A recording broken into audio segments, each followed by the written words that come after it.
modern borders, there was a land of amber kings who traded with Rome and fought off Vikings. A land so strategically vital that every empire in history tried to own it, but none could ever truly tame its spirit. Yes, that's the story of Latvia, and we're just getting started. Actually, the first written whispers of Latvia come from the 1st century, when Roman records describe the Baltic tribes as the masters of the ancient amber roots, which naturally piqued some interest. As you can imagine, having something that everyone wants usually leads to some tension. So, when the 10th century arrived, the neighbourhood started getting a little too crowded, and Latvia found itself squeezed between Slavic tribes pushing in the east and Vikings raiding from the west. Then, in the 11th century, things took a sharp turn, because this was when German merchants and missionaries showed up. But they weren't alone. Immediately after they arrived, the Order of the Brothers of the Sword followed, and with the green light from the Pope, they basically turned the region into their own personal feudal playground. This then resulted in a total mess for the next 300 years.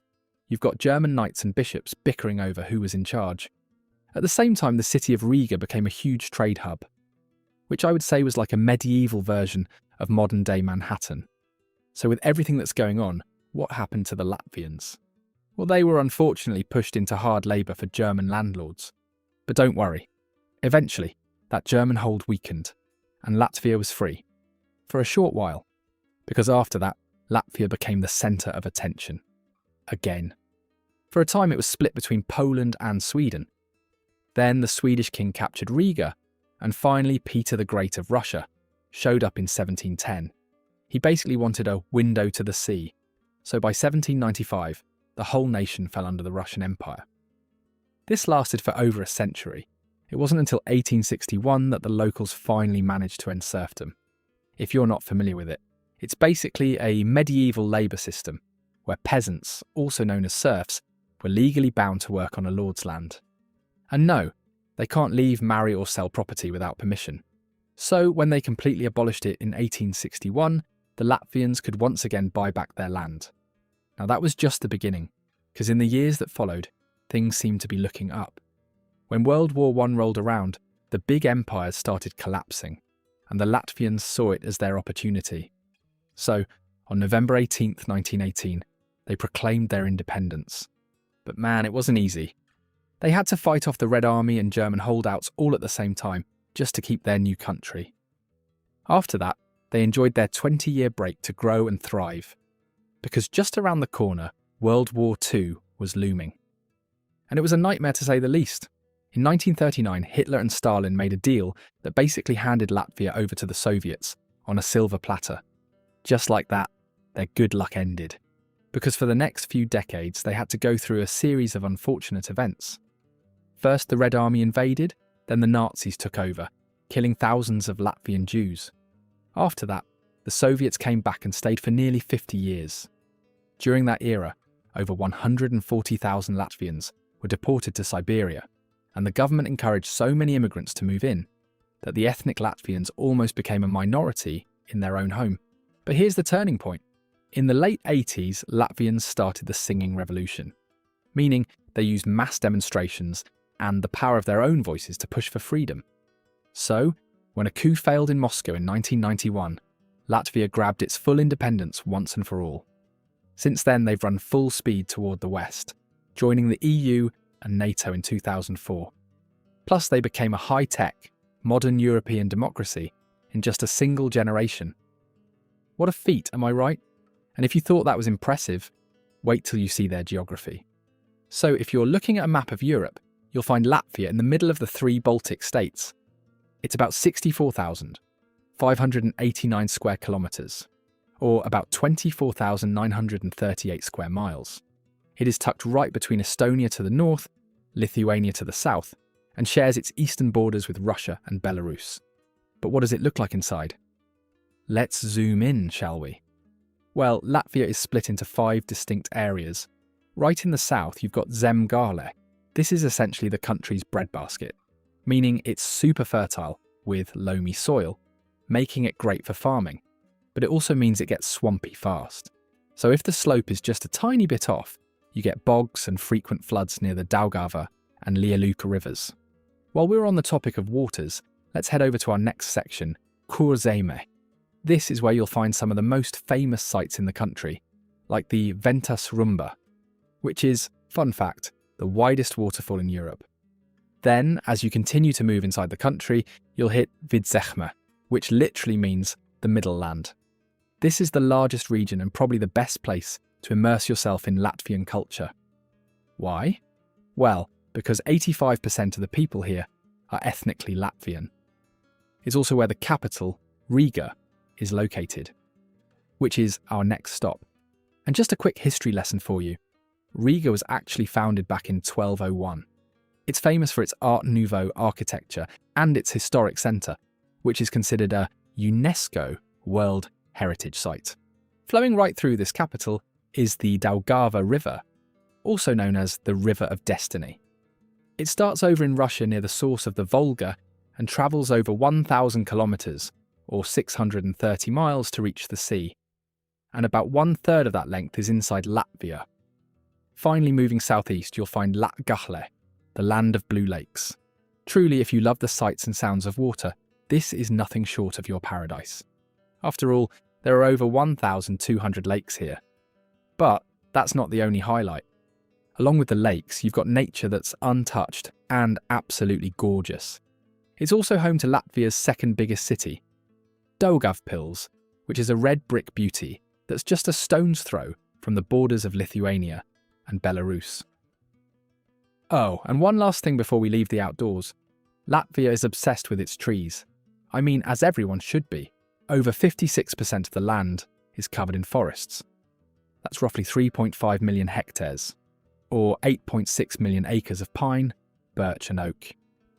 Because of that, Latvia is actually considered the 5th most forested country in Europe. So whether you're standing on a beach or deep in the woods, you're never far from nature here. And lucky for you, you can plan an entire trip to this country for less. I've put together everything you need in the description below. Now, it's one thing to survive in the wild, but surviving the global market is a whole different ballgame, and Latvia has some pretty surprising tricks up its sleeve. I know economy usually sounds like the cue to go grab a snack, but hold on to your seats because Latvia's financial story is actually a pretty wild ride. Before that, let me give you the big picture first. So, in 2025, World Economics estimated Latvia's GDP to be around $89 billion. Interestingly enough, experts think that's not the actual number. In fact, they believe it's actually 18% lower than what it should be because of the country's informal economy, which covers people doing business off the books or under the table. And I know that sounds like their economy's doing great, but it wasn't always like that. Believe it or not, right now the country is in a so-called recovery phase. Because after a bit of a slow 2024, things are starting to pick up. People are making more money, wages are growing by about 8.3%, and they're basically learning to spend again. Despite this, the Latvians are still a bit cautious. They understand that there's an ongoing geopolitical tension in Eastern Europe, and they want to stash money just in case. According to the European Commission, they've actually tucked away about 6.4% of their income into savings. And honestly, I think it's a pretty good strategy. You never know when you'll need some extra cash, so allotting a certain amount of your income for emergencies is a fantastic way to protect you from financial strains down the line. But what does that mean for the rest of the country? Because if you think about it, if you're keeping your money, it can't circulate back into the economy. So the government needs to do a lot of heavy lifting, which is exactly what's happening now. The Latvian government is pouring money into two big projects. First, the EU-funded ventures, and second, defence. Luckily, the government doesn't have to do it all alone, because foreign investment is at an all-time high. At the moment, it's booming at a rate of 10.5%, which not only helps with those projects, but also big upgrades in healthcare and education. The only issue is, despite this uptick in investment, the government is still running a bit of a deficit. It's expected to hit 3.5% of GDP in 2026 and climb to 4.3% by 2027. This means the national debt is creeping up, likely reaching 54.5% of GDP soon. But hey, when you're building high-tech infrastructure and modernising a nation, you've got to take some risks, am I right? Looking ahead, 2026 looks bright for Latvia. A lot of their budget will funnel into digital innovation, and hopefully in the near future, they'll be the tech hub of the Baltics. For now, they're doing all they can to fix up their transportation, go green with energy, and make government operations more transparent. Basically, they're trying to make the place as attractive as possible, so foreign investors will do more business with them. But Latvia is more than a powerhouse economy. It's also shaped by its culture. Since Latvia has spent centuries sitting at the crossroads of East and West, its culture is this fascinating mix of ancient pagan roots, grand European elegance, and a very modern, cool vibe.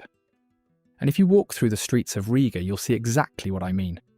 As I said earlier, the city is basically the Art Nouveau capital of the world. Because back in the early 20th century, when the rest of the world was still experimenting with new styles, Riga went all in. Today there are over 800 buildings in the historic centre, covered in stylized flowers, mythical animals, flowing vines, and other intricate flourishes. But as beautiful as the buildings are, the real soul of the country is found in its traditions.